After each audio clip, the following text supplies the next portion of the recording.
everybody, welcome back to my channel. I hope you're doing very well. For today's video we're actually going to do a different topic, which is unusual here. Obviously Stranger Things 5 is coming out very soon, which is, I don't know, it feels weird. It feels very much like, okay, this should have ended before, years ago, but it's also a mix of like, wow, it's ending. This is very much a TV show that I grew up with. When it came out, I was 13. I'm now 22. So I've grown up with the show, so seeing it end is very bittersweet. But I also think it is the right time for the show to end as well. So it's a little bit of mixed feelings, I think. Also very scared for what's about to come in the next season. I thought we would sit down today and we would go through some unpopular opinions that I have. If you don't know my content, I'm quite critical to TV shows and stuff in regards to this should have happened, this shouldn't have happened. With Pretty Little Liars, I've given many of my opinions towards this show. If I rewrote the show, I would have done this, blah blah blah type of thing. So that's what we're gonna do today. Also, if you don't agree with all of these, that's also completely fine. I'm very pro have your own opinions and your own thoughts and stuff, and I actually love to hear them in the comments. I love to hear debates that you guys have and conversations you guys have regarding certain topics or characters or whatever. So feel free to. We have a nice little community over here. No one hates anyone for their opinions, and it's all love. Obviously this has spoilers for Stranger Things seasons 1, 2, 3, 4. I remember before I was talking about Pretty Little Liars and I was talking about who A is, and one person commented, oh, you spoiled it for me. Girl, why are you watching? Oh my god. Girl, you should be at the club. Oh, which one should I start off first? Okay, I don't like Hopper and Joyce together. I don't. I'm so sorry. I know it's a huge ship from fans, but I don't see it. They have great chemistry as friends and how they have been. From kind of season 2, 3, when it was hinted that they would be together, blah blah blah, I said straight off the bat, I don't want them together. I don't really know what it is, but I love them as friends. I think it's the thing of like, they don't have to go there just because like that's the like main option to do, if that makes sense. I just love them how they are as best friends, and them being there for each other with their parenting and their lives, and you know, all the traumas that happen in their lives. I really like it like that. So I don't see any need for them to be together, and I feel like it's only because it's that thing of it's been there since the start type of thing, and because fans love it, of course.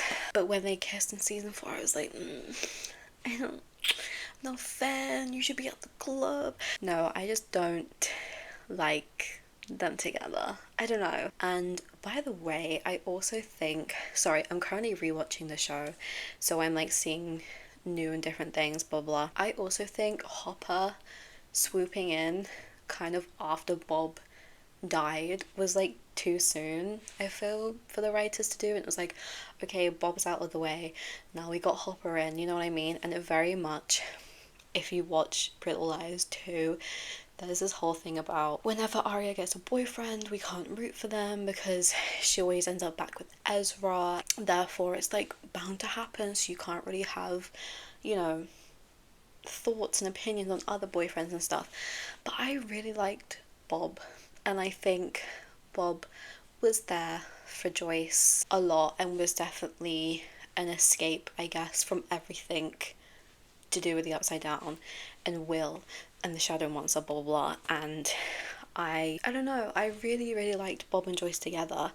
So for the writers to be like, okay, time's passed, let's get them together, I felt was a bit like, sure girl, what the hell, sure. I don't know, I'm not excited to see them together, and I don't know, I don't know. This kind of leads me on to the whole Nancy, Jonathan, Steve thing. I don't know what they're doing in season 4 with them pushing Nancy and Steve back together. Steve is not good for Nancy, and Nancy is not good for Steve, and I feel like we've been there, done that. Girl, do not get back with that ex. You should be at the club. Do not get back with an ex. Take it from me. I should have a degree in this, I'll be honest. Don't get back with your ex. Lessons have been learned already. You're not good for each other. You tried it, it didn't work. And I think what we explored from Nancy and Steve's relationship, it was not healthy for each other at all. So I don't know what they're doing and what they were doing in season 4 with like Steve being like, oh, I want this amount of kids, and like the whole I'm gonna kiss you. Like it, like no. We've been down there. I don't think Steve was good for Nancy. Obviously that was before the whole Steve redemption arc situation.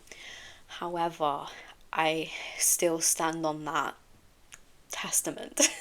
I'm still very much, I don't want them together.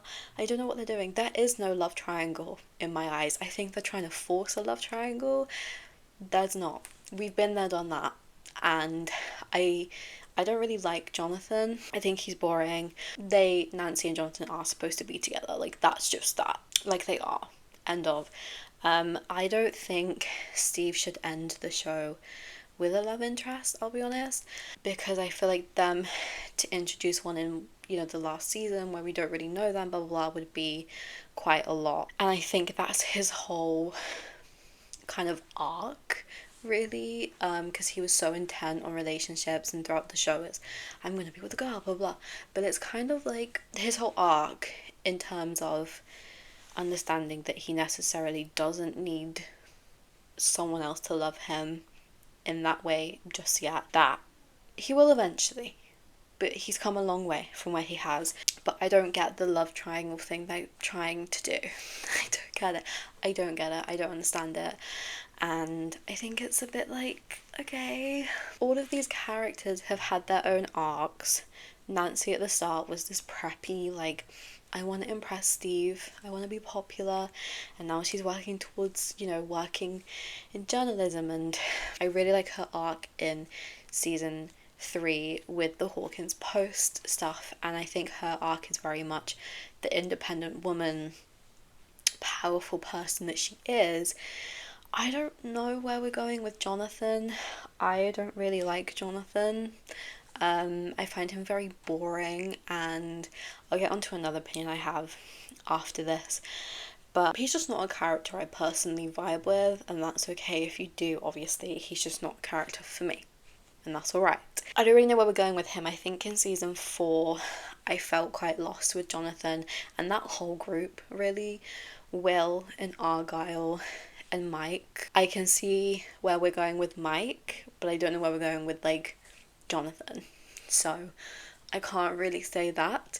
But I think Steve is in a completely different journey right now, and he has all these relationships with the kids and with Robin, and that's really helping him out, and he's turning into a really nice guy. And obviously at the start he was this horrible jock that everyone hated, and people wanted him dead, and he was going to die in season 1. I think we don't need it. That leads on to my other thing in regards to when Steve broke Jonathan's camera in season 1. I think that was so valid, I'll be honest. Yup, if you look at an outside perspective of it, obviously we are like, oh my god, why'd you do that? Because, like, we know Jonathan's a nice guy. But when you look at it from an outside perspective, Steve has found out that Jonathan's taking pictures of his girlfriend, like, undressing and then sleeping together. So from Steve's perspective, it's obviously like, what are you doing? What are you doing? And I expect that type of reaction from someone in that situation. And I think people were too harsh on Steve in that thing. Steve was an idiot in season 1. I'm not defending a lot of his actions and words said in season 1, etc. However, from an outside perspective, I think he was valid. I do. So my next opinion is that Hopper should have stayed dead. This goes alongside my Max should have stayed dead, which I know I could get heat for. I love Max as a character. I like Hopper as a character, so I don't want them dead. However, my whole thing, which I've been saying for years about Stranger Things, which I also say about other TV shows, they're scared to kill off the main character. They're scared to kill off main characters, and I don't like TV shows like that. Like Vampire Diaries, for example, they'd kill off a main character kind of just like that, and it's like, oh, okay, real. But then you come to other shows and it's like, oh, no, we're not going to kill off the main character, we're just going to kill off the side characters. So whenever side characters get introduced in Stranger Things, I'm like, oh, okay, so they're going to die. And that was pretty much confirmed when Eddie died. I liked Eddie's character. I think having him in the show would have been really important for Steve's development too, to have more friends kind of his age and etc. But it's like, okay, Bob was a side character, died. Bob was a side character, died. Billy was a side character, died. Eddie was a side character, died.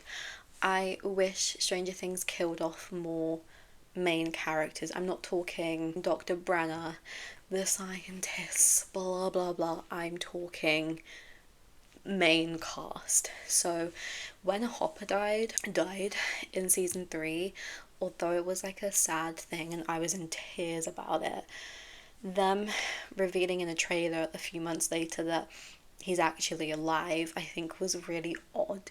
And I think them announcing it in the trailer anyway was very odd. I kind of understand that it was because of COVID and lockdowns and blah blah blah. However, I think that was a bit unnecessary, because finding out that Hopper is alive when you're watching the TV show would have been so cool.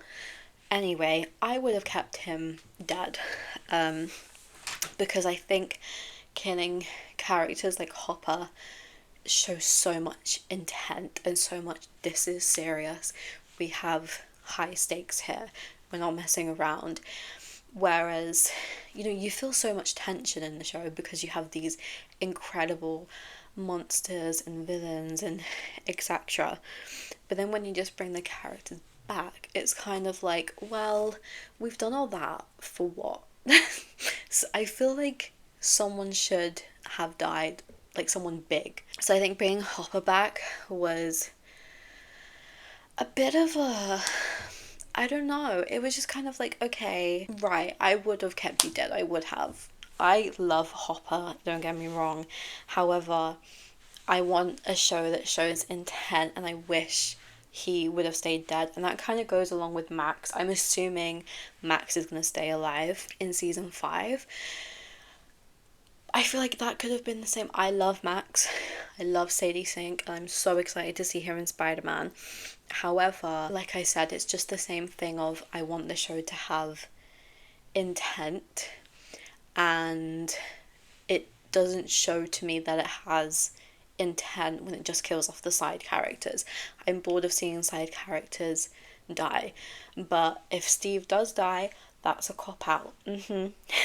I love Steve very much. Killing him doesn't make any sense to the show. So don't even think about it. Don't think about it.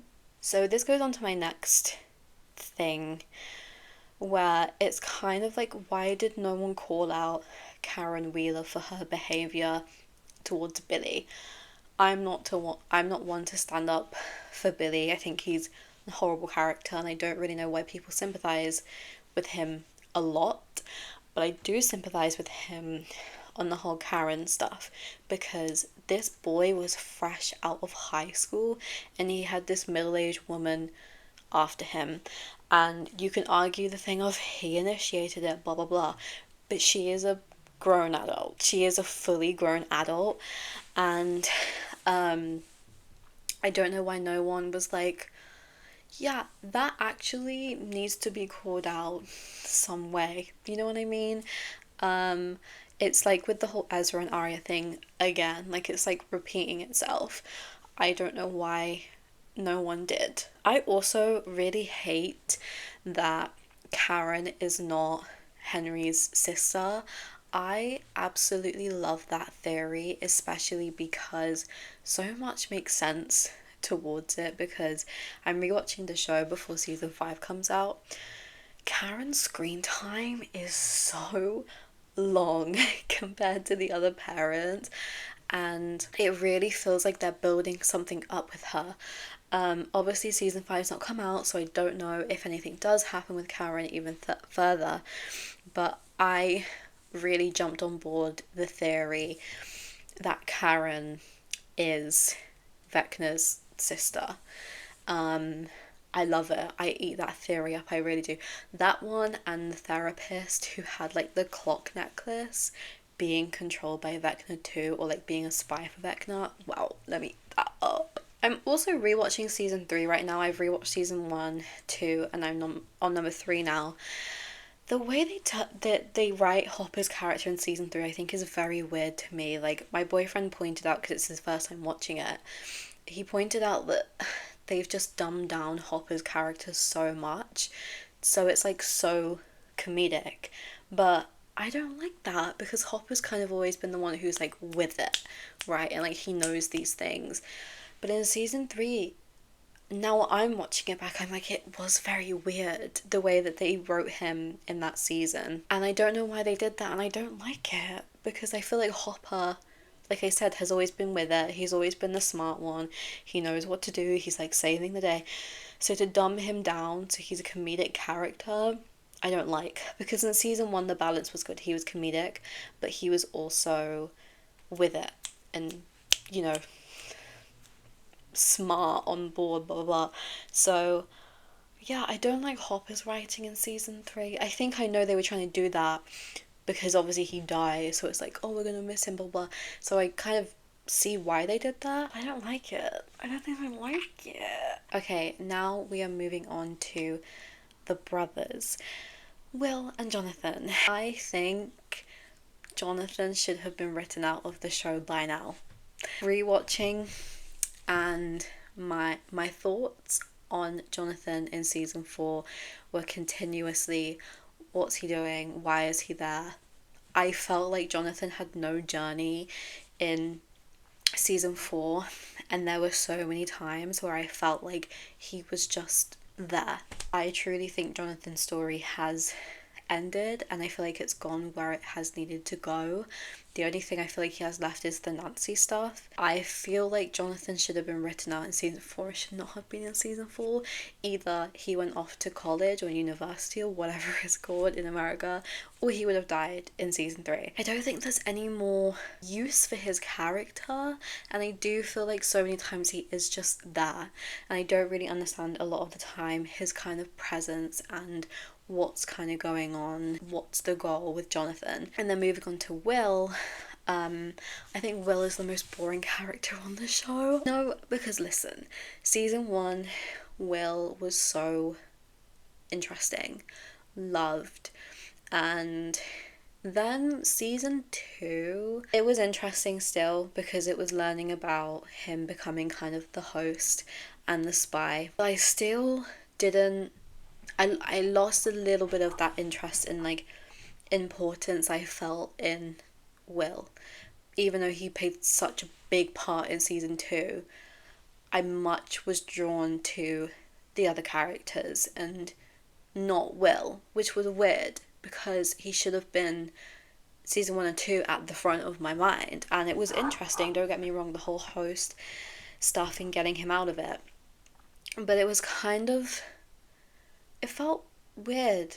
Will's character when he came back, it's kind of like an Alison De Laurentiis thing, has felt weird, and I'm less interested. So it could be an Alison De Laurentiis syndrome. When it comes to season 4 and season 3, Will's importance and presence as a character for me has felt significantly less. and I do think he's the most boring character on the show. Obviously season 5 is going to be interesting for Will, and I hope season 5 kind of brings back that feeling for me to his character that season 1 gave. I miss a lot of the characters from season 1. I miss the Joyce that was in season 1, but season 5 has, you know, huge things coming for Will, so I hope that kind of brings back a lot of that I have missed in Will for a while. But my favorite one of like the main group, I love Max, I love Dustin, and I love Lucas as well. I think Lucas is a really underrated character.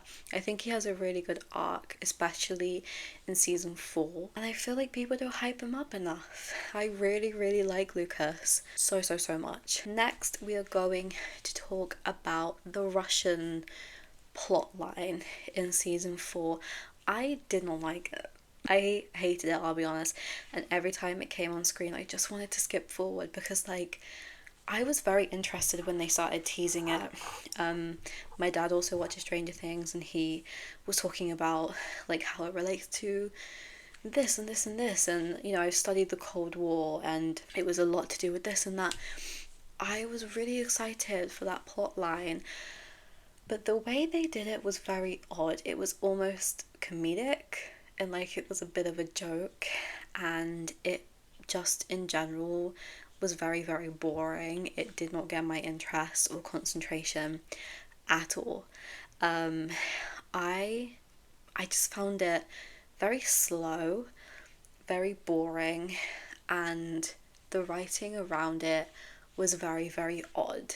Something just felt so odd with the way it was going. I don't know, it was just, I was so excited for it, and then it just completely felt off. And whenever it would be a Russian scene, I'd be like, oh my god. And it would go back to another group, whether it's the Steve group or whoever, and I'd be like, oh, finally, like some good stuff. I didn't like it. I felt it was just so slow, so slow. I think that was the thing that kind of got me the most, like, ugh. Okay, next up is Billy's death. I think the whole thing they did for Billy's death and how big it was, first of all, I don't think a big death like that was earned for a character like Billy at all. But also the whole thing they were doing where they were trying to make him redeemable, and oh my god, he's been through this, so therefore this makes up for everything. I didn't like it. I hate when they do that for characters that just don't deserve that type of thing. Billy was a horrible character. That's okay. We can just kill him off without doing a type of, he's so redeemable because of this. It's kind of what happened to Bryce in 13 Reasons Why. Why are we doing that? I don't like it. It's so odd, and I think for Billy of all people, it was not deserved. We knew his trauma and everything, but that doesn't make up for the person he is and the person he became, because it just doesn't cover for how mean he was to Lucas, to Max. It doesn't cover for any of it, and I think having that big of a death for Billy. Billy? What other one should we throw in there? I don't like Mike and 11 together. I'm not a huge like shipper. I don't really care about the relationships too much in Stranger Things, and that's something I think that we've gone like past in terms of season 1 was not really about the ships. Now it's about the ships, and I don't like it. Let's go back to season 1. Let's go back to the original point of the story and of the show. We've lost it because we're like, oh no, this person should be with this person. I don't care, guys. Let's go on with the main story. What's going to happen? I don't care about who's being together or what, but I don't like Mike and 11 together. I think they're very bad for each other, I'll be honest. I think they're very controlling for each other, and I don't like it. I think the only relationship I like in the show, Nancy and Jonathan's fine, but also Max and Lucas I really like, but I'm also not a huge like shipper of like, I don't care. Can we get back to the original point of the movie? Like, we should be at the club. Also, I feel like the Mind Flare should be the big bad villain of the show. Because I feel like when you look at the Mind Flare and the monster that it was, I'm like, how do you defeat that? Like, that genuinely to me was like the scariest thing. So I'm like, wow, this is like, how do you contain this? I like Vecna, and I really like the story behind Vecna, and I think the actor who plays him is phenomenal. I don't know, I really liked the Mind Flare story. I really, really liked that. And you know the scene at the end of season 2 where they're at this like school dance and they flip the camera and the Mind Flare is that? No, because that shot was so cool, and I was like, wow. Like, when I was watching it back, I don't really rewatch season 2 that much. It's probably my least favorite season. I'm rewatching it, and I was like, wow, I forgot about this. And actually season 2 is not as weak as I thought it was. For some reason in my mind I was like, oh, it's like unwatchable, I can't watch it. But now that I'm rewatching it again, it's actually really, really good. And it's still probably for me the weakest just because I prefer the other seasons, but it's definitely not as bad as what I had thought it was. Now, don't get me confused with being one of those Eddie Munson stans, because I'm absolutely not. But I don't think he should have died. I would have kept him alive. I think he would have been a really good friend for Steve. I think that could have been really nice to explore as a friend. Nothing more than that. But I felt like Eddie's death was just super unnecessary, and it was definitely for like a shock factor. Not even a shock factor, because I saw it coming, because it goes back to my thing of like, they don't want to kill off main characters, blah blah blah. But it was definitely just kind of, I don't know, they just did it for what? You know what I mean? It would have been hard obviously for Eddie to come back because of Chrissy's murder, but killing him off was such a cop out. I feel those are just a few of my unpopular Stranger Things opinions. Please let me know if you'd like another part, because I definitely have a whole list more.